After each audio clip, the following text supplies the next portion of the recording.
How many Bible stories include women cutting men's heads off? There's Salome, daughter of King Herod, who received the head of John the Baptist in the New Testament.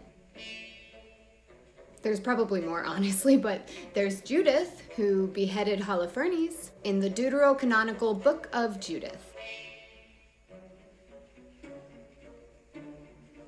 And then there's the early 17th century woman who liked to paint women cutting men's heads off. This is Artemisia Gentileschi. Artemisia, despite being a woman, is considered one of the most accomplished artists of the Baroque era. She was a professional painter by the age of 15 and created in the style of Caravaggio. And I'm going to talk about her because a lot of the time she was her own model. Personally, my favorite of her self-portraits is the one I showed you already, Self-Portrait as the Allegory of Painting. But there's also Self-Portrait as Catherine of Alexandria, and just Self-Portrait. Anyway, Artemisia was born in 1593 in Rome. She was introduced to painting at an early age in her father's workshop. Her father was also a painter. And she showed much more talent and interest than her brothers, so her talent was allowed to be fostered and grow. She painted Susanna and the Elders in 1610.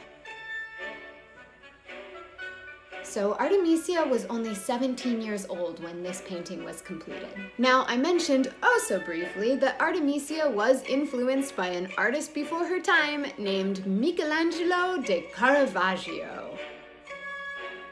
Caravaggio invented some cool stuff that a little later Artemisia got to play with. This groundbreaking technique of light and darkness, where the light seems to be coming from a single powerful source from right outside the frame, that was Caravaggio. He wanted to use the harsh light to kind of intensify realistic painting.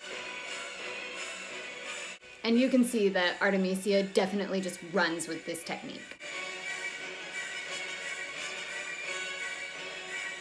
She also seems inspired by some of his subject matter, particularly his version of Judith beheading Holofernes.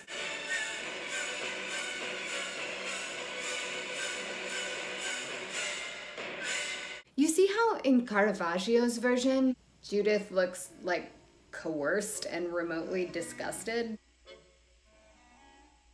But then when Artemisia paints this exact same Bible story, her Judith just like gets right in there. Saw that dude's head off. And her maid is like, oh, let me just hold him down for you.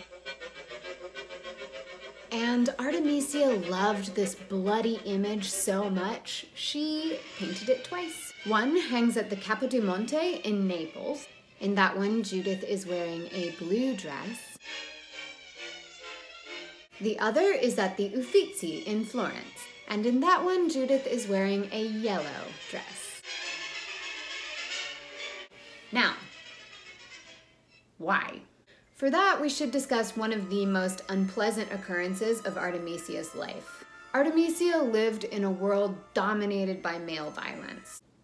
There's no real nice way to say this, so we're just going to jump right in. But if you didn't see the content warning on this episode, I want to say that if you are not going to be okay hearing a story about sexual violence, this is your opportunity to get off the ride. So in 1611, Artemisia was raped by a man named Agostino Tassi. Now, since the passing of Artemisia's mother when she was 12, Artemisia's life had mostly been full of males. At the time of the rape, however, there was a female tenant living in the same house as Artemisia and her father and siblings. Her name was Tusia, and Artemisia and Tusia were friends. At least, Artemisia thought they were friends. But apparently during the rape, Artemisia had cried out to Tusia for help, and Tusia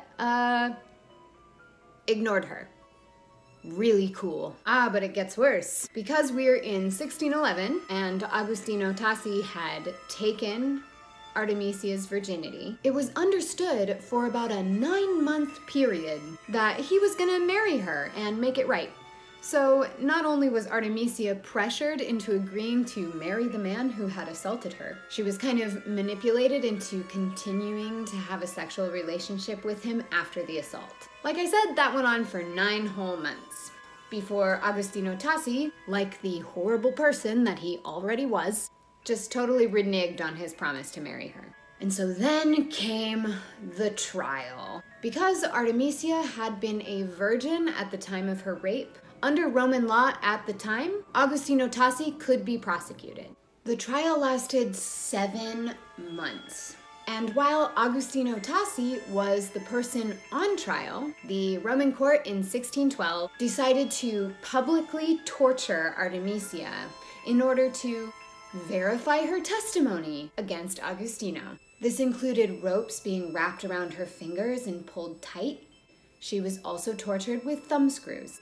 During the trial, it came out that Agostino had planned to murder Artemisia and steal the painting she had made from her father. He was sentenced to be exiled, and that sentence was never carried out.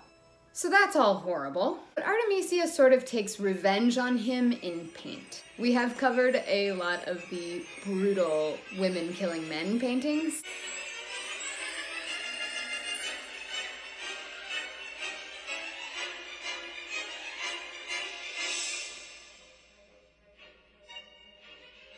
She also made paintings celebrating women like Lucretia